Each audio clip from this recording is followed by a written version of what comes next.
Hey everyone, Eggman here with another video, and today we have a top 32 breakdown of Carta Magica's webcam treasure cup that happened this last weekend. It was over 1,000 players and it was live streamed on their Twitch, and myself and Brian from Stage Zero were able to do the commentary for it. So really fun event. Happy we were able to do that. And a couple of things for me personally before we get into this video. First, huge shout out to Marco, also known as TCG Mana on YouTube, and Zachary Wilson for the new intro that you guys just saw. We were going back and forth a couple weeks to kind of get that all set up. So really happy with how it turned out. And again, big thanks to Marco and Zach for just implementing that and getting it all done. So hope you guys enjoy it. Should be the new intro for this channel. And also Tuesday, which is tomorrow as of this video drops, so the 15th of August, I'm going to have kind of a bigger One Piece stream that starts off with some testing with Russell Lepar. You might know him from the interview I did with him at Gen Con, the Luffy player. So we should be having a couple matches, maybe some coaching, and then also we're doing like a 2-for-1 deal where if you guys subscribe to his Patreon or pledge to his Patreon, I guess, during the stream, you guys will get a free gifted sub to my my Twitch channel. So kind of a 2-for-1 deal there. Should be a lot of fun, and that will go into my box tournament doing with Zulus as well, which is still open for you guys to do for registration if you guys are interested in playing this event. It also has some locals TP prizes as well for top 16. We did this a couple weeks ago. This is like, I think, our third one with OP03, and this will be with the new Star Dex Legal too, since it is another new mini meta inside of OP03. So that's all the stuff I have to talk about personally, and we're going to jump on into this event. So again, 32 top 32 for this one, and it is a 1,000 plus players. And again, if you guys want to see the live stream, it is on the Carta Magica Twitch channel, and it should be re-uploaded to their YouTube eventually. But it was something that myself and Brian did the commentary for. A lot of fun. I usually do like doing those for just getting more information about how kind of the decks works and some of the individual players. But we're looking at this top 32, and we're seeing, unfortunately, I think a lot of people agree, unfortunate is the right word, a lot of Newgate still and a lot of Zoros. And if you would not believe that Newgate's been banned restricted twice, right? We lost Moby Dick at the beginning of the format. We didn't even have that in this. And then we also lost, 4 of 3 kind of pivotal cards for most copies of Newgate. And he's still the most topped deck in these breakdowns and stuff. So I don't know. I might make another video, kind of my thoughts. It's just unfortunate how it is. I know Bandai obviously is trying, and they tried one kind of way to fix it, and I don't think it worked out. I think that's kind of what it is. So if you guys are gonna leave your Whitebeard still topping comments, congratulations, go for it. We're probably not gonna mention it a lot more for this video, but yeah, still very present. And then also Zoro 8 into the top 32, 6 Trafalgar Laws, and then also 1 Rob Lucci, 1 Dofi, 1 Captain Kidd, and 1 Katakuri as well. So we're going to look at the top placing list for each one of these leaders into this video with our first place list. So this is Michael E's, our CrossAi's first place Zoro list here. And I know he's super duper grindy, and I want to shout out Arizona is a really good scene for the One Piece card game. A lot of guys grinding, including our 5th place player here, both locals to Olympus Games as well, which you guys might notice that I do the streams for them on usually about a weekly basis for some of their One Piece locals. They get like 40 plus people most of the time, like in the middle of the week, and we have all these high caliber players with it. It's a very grindy locals. But we got Michael's list here, and a pretty unique list of Zoro. I've been seeing obviously a lot of Zoro lists since the set dropped in OP03, and this one I would say 100% I've not inputted a lot of this. So a couple key cards that make it different is, one, there are a lot of events. I believe there are 15 events into this one. There are 15 events. Most people kind of go between, like, I'd say 10 and 13. So having 15 is very large, and only 5 of them are events that you're able to use defensively that have counters, because we do have 2 copies of Fiery Doll, which are kind of good for closing, Fire Fist, which is nice for clearing board, especially against stuff like Law, 2 Jet Pistols, which I don't think as many people are playing. Some people play in Zoro, but not as much, 1 Jombe, as well as 2 Whitebeard Pirates, just because I think this is a very searchable card outside of Izo, or also Buggy can find it and able to use that. Even if it got hit in life, then you can just use the effect. It's not like super dead. So I think that's a fair card for the deck in general. But Again, 15, more than I usually see for these event cards. And then a couple good choices. Gordon is back into the deck, and I've been playing a little bit of Luffy as well. I've been using Gordon, and he's been feeling really, really strong. In any deck that's running Fire Fist already, being able to use this Gordon to give something minus 3k,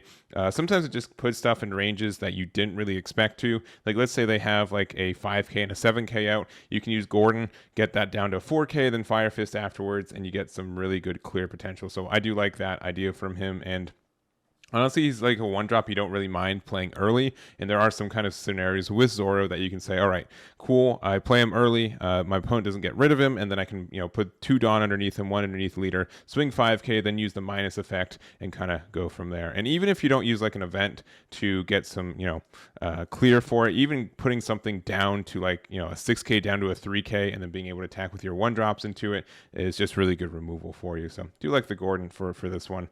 We also have the Blameco, which is a unique add too. It's kind of like a mini version of the Brooks that's been seeing a little bit more play. So Dawn times 1 when attacking, give up to one of your opponent's characters minus 2k power during this turn.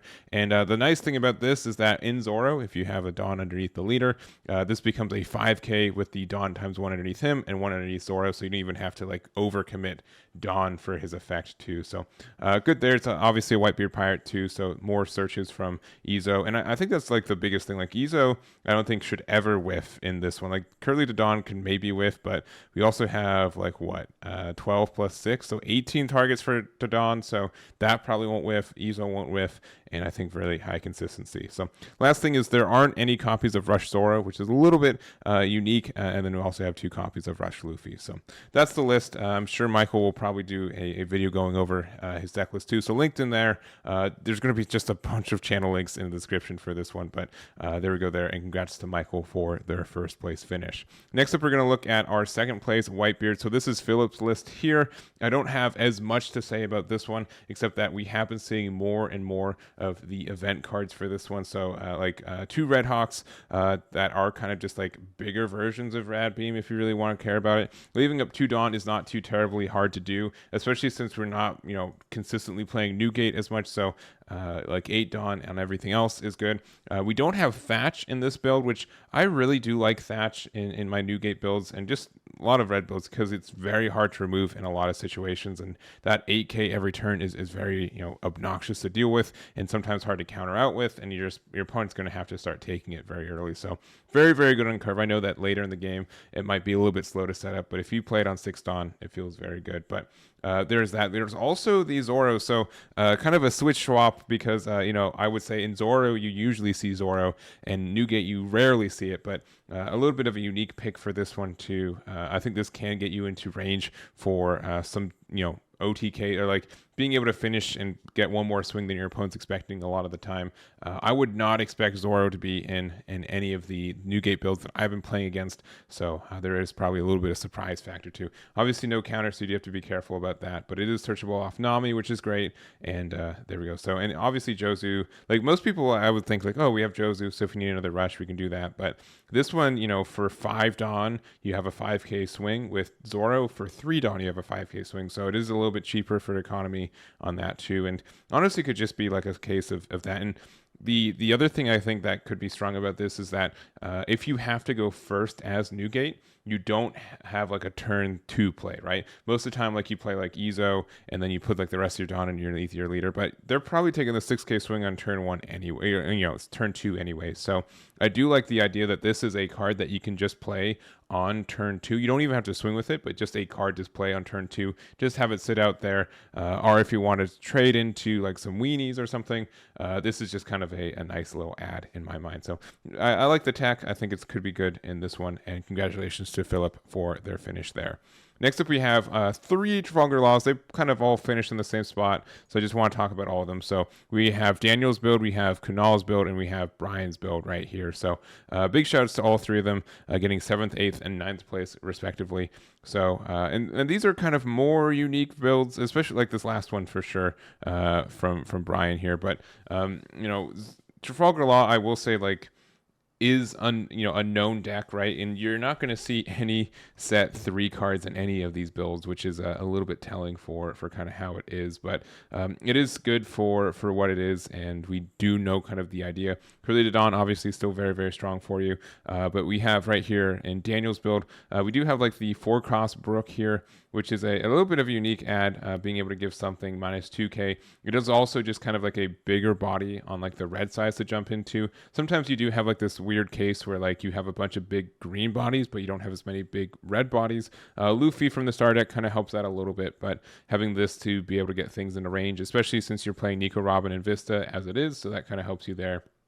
And then we have like our big boys, and also 1 copy of Useless Captain Kidd, and also no Rad Beams, just 2 copies of Red Hawk, which is a little peculiar in my mind, but this is a card that is helpful for removal. You're not too terribly, it's not too difficult to leave 2 open for Law 2. And I would also say that I would not expect Law to be running Red Hawk most of the time. I would mostly think it's like, oh, they have like a Rad Beam, a guard point up, worst case. So being able to have this and get some good removal on your opponent's turn is solid too. So interesting build there. So this is Daniel's build, and then going over to Kunal's build. This one I'd say was more standard to what we've been seeing in general for the last couple of weeks, including the 4-crossed Brook from this one. So this is the film one, which lets you play either of the Zoros or even the Nico Robin, or even a copy of itself to get like just a wider board if needed. So that is nice. It's also a Straw Hat crew that you can find off of the 1-drop Nami because it doesn't care about color. So if you do need like another green card, that's fine too. So do like that,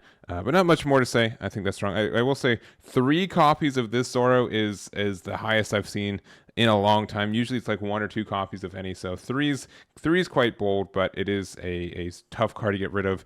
It's almost always a 6k after you establish it, and it's been rising popularity too. So that is the list for Kunal, and then lastly we have Brian's build. So this one's got a lot of ratio changes and a lot of things. I haven't seen Killer inside Trafalgar Law in a minute. It's usually not in the deck, but at least recent builds. But it is searchable off Bonnie, which is quite nice. It can get you a card draw. It's another blocker. We aren't seeing any copies of the 1-drop Beige in this build though, so that's a unique spot there as well. We do have the Choppers, but that's probably because it can be found off the Dawn. We have the Brooks, we have the Zoros, you have a Luffy, then we also have 1 copy of Basil Hawkins, which is such an obnoxious card if you're able to set it up, and then also a Captain Kidd as well, just like Daniel's build. So this is a really good card, I think, if set up still. We're going to talk about it more when we go to the actual green Useless Kidd leader, but very unique build for this one.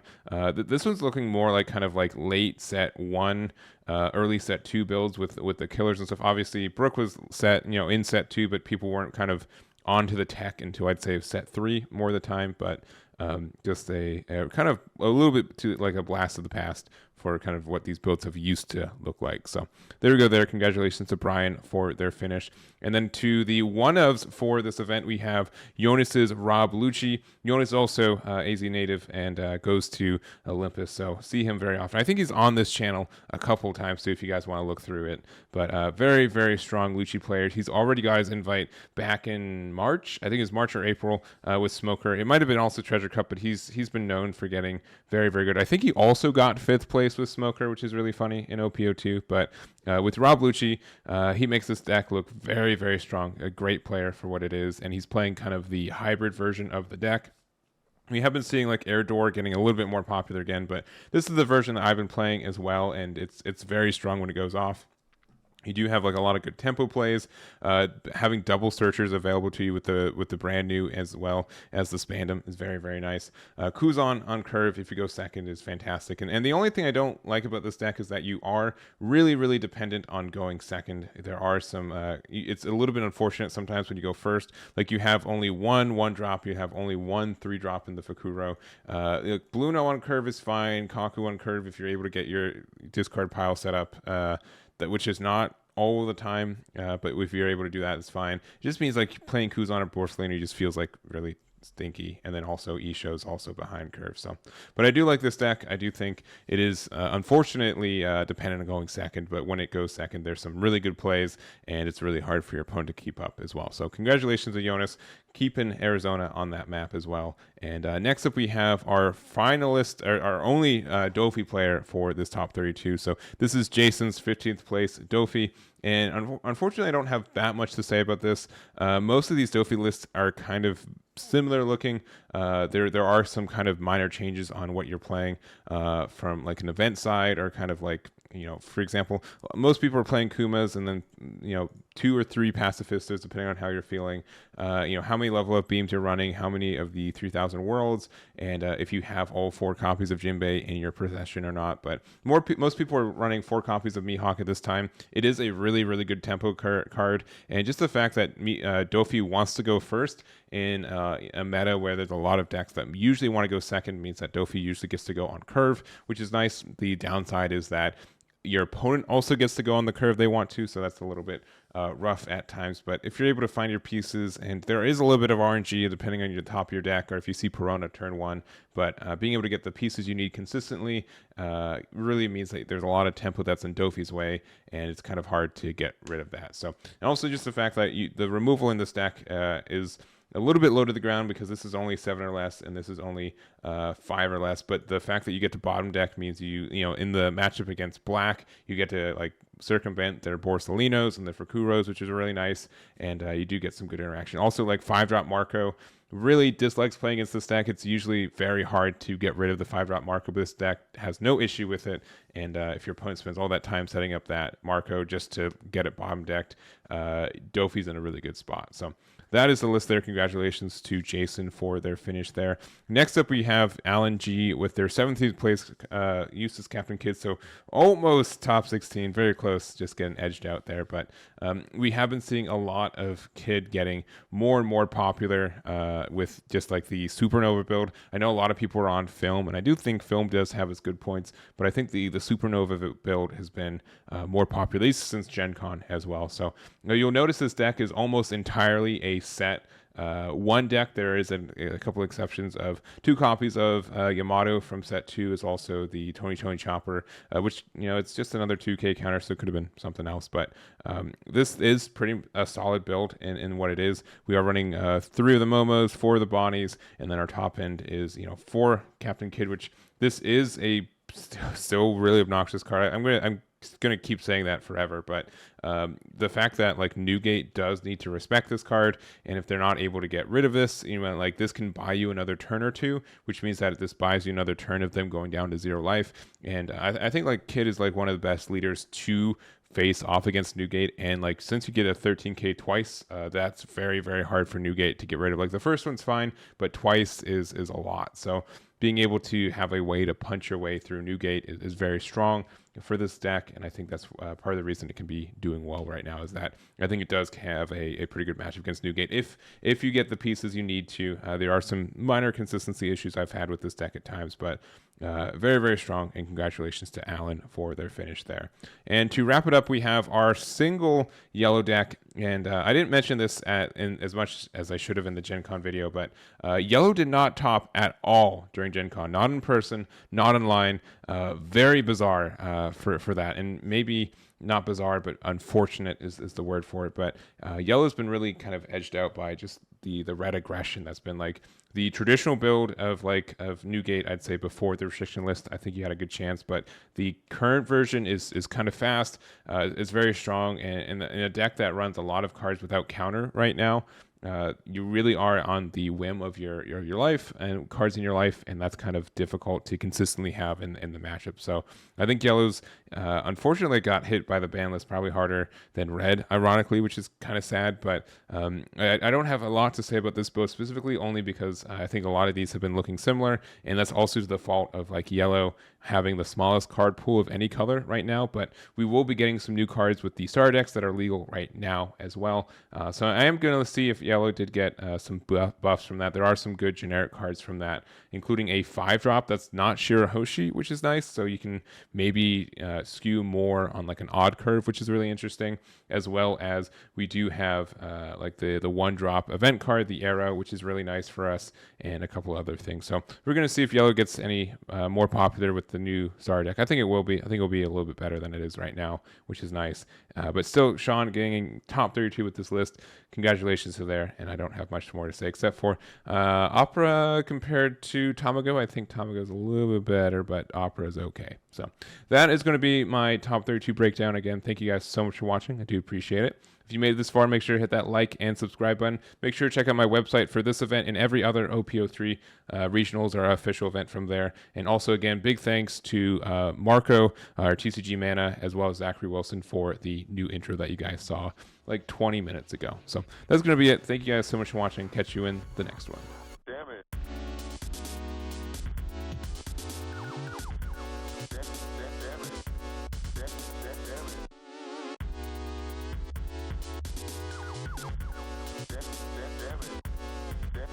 Damn it.